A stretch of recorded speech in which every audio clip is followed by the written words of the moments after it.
신약에 있었던 이방인으로서 최초로 성령을 받았던 고넬료에 대해서 한번 보겠습니다. 고넬료는 이방인이었음에도 불구하고 평소에 하나님을 온전히 경외하고 섬겼습니다. 저는 고넬료가 아마도 욥과 같은 사람이 아니었을까 생각해 봅니다. 그는 정한 시간에 항상 하나님께 기도하였고 하나님의 선민인 이스라엘 사람들을 도왔습니다. 구제에도 항상 힘썼습니다. 온 가족과 더불어 하나님을 경외했습니다. 이스라엘인이 아니었음에도 불구하고 복음이 전해지기 전부터 이스라엘의 하나님을 섬겼던 것이지요. 그러나 그 모든 행위들이 고넬료에게 충분한 만족은 주지 못하였을 것이라고 생각합니다. 그는 자신에게 하나님을 만족시켜 드릴 만한 의의가 있다고 생각지 않았을 것이 분명합니다. 고넬료가 유일하게 가지고 있었던 것은 하나님은 지극히 의로우시다는 어떤 분명한 기준이었을 것입니다. 그 기준이 고넬료로 하여금 하나님을 경외하게 만들고 경건에 힘쓰게 만들어 주었을 것입니다. 그러던 차에 드디어 사도 베드로를 통해서 은혜의 복음을 듣게 됩니다. 고넬료는 베드로의 설교를 듣고서 성령을 받습니다. 이때 고넬료가 베드로를 통해서 들었던 복음의 내용이 무엇입니까? 여러분, 고넬료가 이방인으로서 최초로 성령을 받았던 사실에 많은 사람들이 주목합니다. 고넬료는 이방인으로서 최초로 성령을 받았어. 우리는 그 사실에만 주목하지 고넬료가 어떤 메시지를 듣고 성령을 받았는지에 대해서는 우리가 그다지 크게 주목하지 않는 경우가 있습니다. 저는 그것을 한번 파헤쳐 보고자 합니다. 그러면 고넬료가 들었던 베드로의 설교 말씀이 나온 사도행전 10장 34절에서 43절 말씀을 제가 한번 읽어보겠습니다. 아주 중요한 설교입니다. 베드로가 입을 열어 가로되 내가 참으로 하나님은 사람의 외모를 취하지 아니하시고 각 나라 중 하나님을 경외하며 의의를 행하는 사람은 하나님이 받으시는 줄 깨달았도다. 만유의 주 되신 예수 그리스도로 말미암아 화평의 복음을 전하사 이스라엘 자손들에게 보내신 말씀 곧 요한이 그 세례를 반포한 후에 갈릴리에서 시작되어 온 유대에 두루 전파된 그것을 너희도 알거니와 하나님이 나사렛 예수에게 성령과 능력을 기름 붓듯 하셨음에 저가 두루 다니시며 착한 일을 행하시고 마귀에게 눌린 모든 자를 고치셨으니 이는 하나님이 함께 하셨음이라. 우리는 유대인의 땅과 예루살렘에서 그의 행하신 모든 일의 증인이라.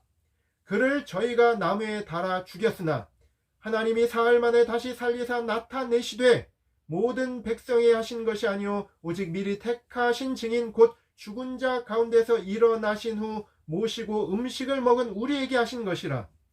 우리를 명하사 백성에게 전도하되 하나님이 산자와 죽은 자를 재판장으로 정하신 자가 곧 이 사람인 것을 증거하게 하셨고 저에 대하여 모든 선지자도 증거하되 저를 믿는 사람들이 다 그 이름을 힘입어 죄 사함을 받는다 하였느니라.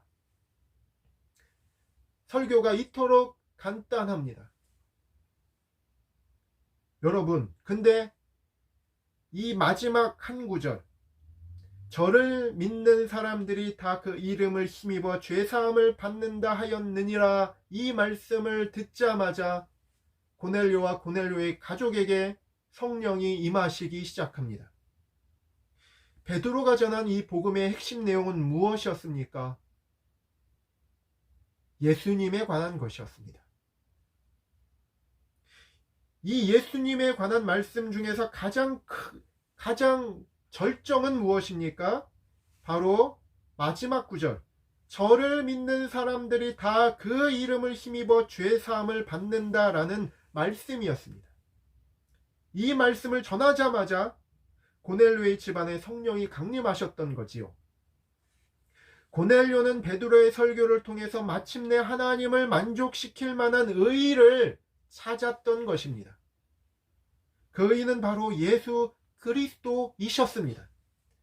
고넬료에게 있어서 예수 그리스도를 통해서 나타난 하나님의 의의가 아니라면 다른 모든 의의는 불결한 걸레 조각일 뿐이었습니다. 여러분, 마지막 베드로의 한마디, 예수 그리스도로 말미암은 죄 사함, 이것을 듣고 나서 고넬료가 성령을 받았다는 것은 무엇을 암시합니까? 고넬료는요, 그토록 경건한 가정을 이루고 하나님의 백성을 도와주고 하나님을 경외하였지만 내면에는 무엇이 있었다는 거예요? 죄 문제에 대한 고민이 있었다는 것입니다. 죄 문제에 대한 아주 결정적인 갈증이 있었다는 것입니다. 이 갈증이 없었다면 고넬료에게 예수 그리스도로 말미암은 죄 사함은 아무런 의미가 없었을 것입니다. 예수 그리스도로 말미암은 이 죄 사함이 전해질 때, 죄의 문제를 한 분 곧 예수 그리스도를 통해서 해결함을 받을 수 있었던 것이구나 라는 것을 고넬료는 알았던 것입니다. 고넬료에게 갈증이 있었다는 거예요. 죄 문제에 대한 근본적인 탄식이 있었다는 것입니다. 인간이 인간 스스로의 힘으로 본질상 진노의 자녀된 상태를 벗어날 수 없습니다. 오직 의의 태양으로 떠오르시는 예수님을 나의 전부된 의로 받아들이지 않으면 아무 소망이 없습니다. 인간이 인간 스스로의 힘으로 하나님의 거룩하신 성령을 받을 수 없습니다. 오직 하나님의 의가 되시는 예수님을 의지함으로, 그분을 바라봄으로, 그분을 나의 전부로 소망하고 받아들임으로, 저분이야말로 나의 참된 의가 되신다라는 믿음으로 성령을 받을 수 있는 것입니다. 마음밭이 좋다, 기초소양이 좋다는 의미는 바로 이런 것입니다. 자신이 본질상 진노의 자녀된 상태에 있다는 사실을 있는 그대로 받아들이는 사람. 그래서 하나님께 전인격을 다해서 이제 우리가 어찌해야 합니까? 우리가 구원받기 위해서는 어디로 가야 합니까? 라고 탄식하며 하나님을 찾는 사람. 그렇게 반응하는 사람이 곧 마음밭이 좋은 사람이라는 것입니다. 마음밭이 좋다는 것은 자기 안에서 어떤 소망을 바라보는 사람이 아니에요. 남보다 무슨 더 좋은 월등한 무엇을 가졌다고 생각하는 사람이 아니라는 것입니다. 오히려 자신에게는 소망이 없음을 아는 사람. 그래서 전적으로 참된 소망이 되시는 예수님을 볼 수 있는 사람. 바로 그 사람이 마음밭이 좋은 사람이라는 거예요. 그래서 예수님께서는 그렇게 말씀하셨죠. 맞습니다. 이것을 지혜롭고 슬기 있는 자들에게는 숨기시고 어린아이들에게는 나타내심을 감사하나이다. 이것이 아버지의 뜻입니다. 어린아이와 같이, 어린아이는 어떻게 생각합니까? 자신은 부족하다 생각합니다. 자신은 결여된 존재라고 생각합니다. 누군가 나를 이끌어 나를 보호해 주시고 나를 인도하시지 않으면 나는 길 잃어버리는 사람이 될 수밖에 없습니다. 라고 생각하는 사람이 어린아이입니다. 바로 그 사람이 마음밭이 좋은 사람이라는 것이지요. 좋은 기초 소양이란, 마음밭이 좋다는 것은 뿌려지는 복음의 씨앗에 대해서 전 인격을 다해 반응하는 마음을 의미합니다. 마음밭이 좋은 사람도 다 거듭나기 전에는 본질상 진노의 자녀입니다. 오히려 자신이 그 어떤 누구보다도 본질상 하나님의 진노를 받기에 합당한 상태에 있음을 아는 사람입니다. 그 어떤 누구보다도 자신이야말로 하나님의 심판을 받기에 합당한 죄인 중에 죄인이라는 것을 마음을 다해서 고백하고 인정하는 사람이라는 것입니다. 밭에 씨가 뿌려지지 않으면 그것은 그냥 먼지가 일어나는 땅일 뿐입니다. 그러나 생명의 씨가 일단 뿌려지기만 하면 그 속에서 생명의 움이 트는 역사가 활발하게 시작됩니다. 고넬료는 욥보다 훨씬 쉽게 은혜를 받았습니다. 왜냐고요? 그것이 바로 복음의 힘입니다. 복음에는 하나님의 의가 나타나 있습니다. 로마서 1장 17절 말씀에 복음에는 하나님의 의가 나타나서 믿음으로 믿음에 이르게 하나니 기록된 바 오직 의인은 믿음으로 말미암아 살리라 함과 같으니라. 마음밭이 좋았던 고넬료는 하나님의 의가 나타난 복음을 들었기 때문에 쉽게 성령을 받았습니다. 그는 자신이 경건을 추구했지만 하나님의 의를 채울 수 없는 이 죄성이 나에게 가득하다는 사실 때문에 탄식했던 사람입니다. 우리는 충분히 베드로가 복음을 전하고 어떤 말씀을 듣고 고넬료가 성령을 받았는지를 잘 살펴보면 우리는 충분히 그것을 유추해낼 수가 있습니다. 그러나 욥은 고넬료만큼 쉽고 뚜렷하게 하나님의 의를 제시받지는 못했지요. 그래서 고넬료보다 훨씬 많은 대가를 지불하고서 겨우 자신의 의를 내려놓을 수 있었던 것입니다. 거듭나기 이전의 모든 인간은 본질상 진노의 자녀입니다. 사람에게는 하나님이 원하시는 선함이 존재하지 않습니다. 그러나 마음밭이 좋은 사람은 참된 의가 없는 자신의 비참한 상태를 깨닫는 사람입니다.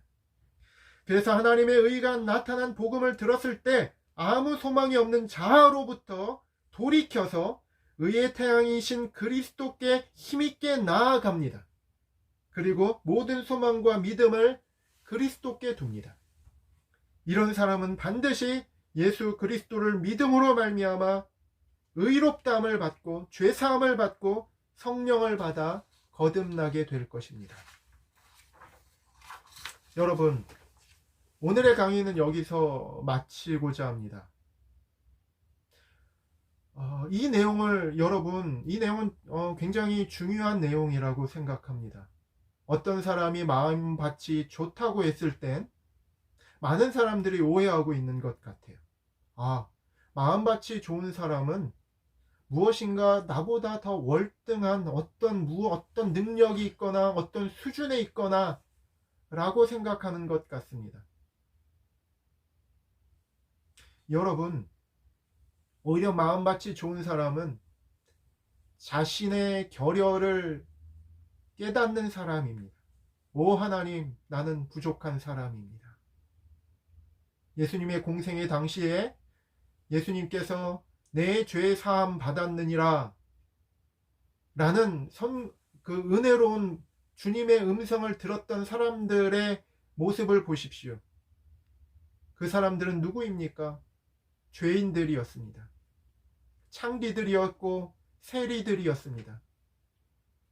그 사람들은 일찍이 세례 요한의 회개 메시지를 듣고 자신은 죄인이구나 하고 마음을 치며 회개했던 사람들입니다. 그런데 어느덧 참된 의가 되시는 예수님이 그들의 눈앞에 나타납니다.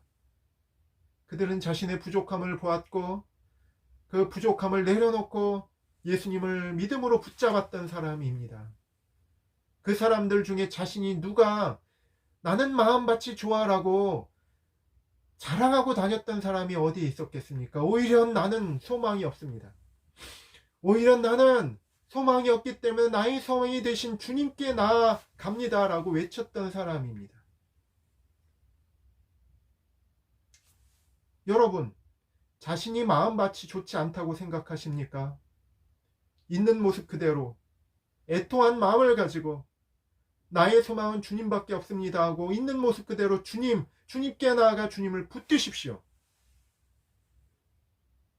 그러면 누구든지 이 시대의 고넬료가 될 수 있다고 저는 확신하고 믿습니다. 여러분, 하나님께 나아갑시다. 가난한 마음으로, 어린아이와 같은 마음으로 주님께 나아가 주님만이 나의 소망이십니다. 주님만을 믿습니다. 주님의 약속을 믿습니다. 내가 주님을 믿고 나의 죄를 회개합니다. 나의 죄를 버립니다. 나에게 주의 성령을 보내어 주십시오. 내가 성령을 받은 근거는 주님이십니다. 라고 외치시기 바랍니다. 그러면 약속하신 하나님의 거룩하신 성령의 빛이 비추어 눈이 열려져서 그리스도를 그리스도 되게 바라볼 수 있을 것이고, 주님의 약속하신 성령을 그 주님께서 반드시 부어주실 것입니다.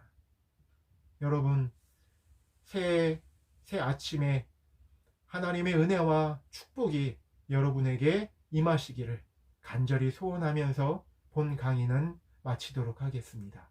감사합니다.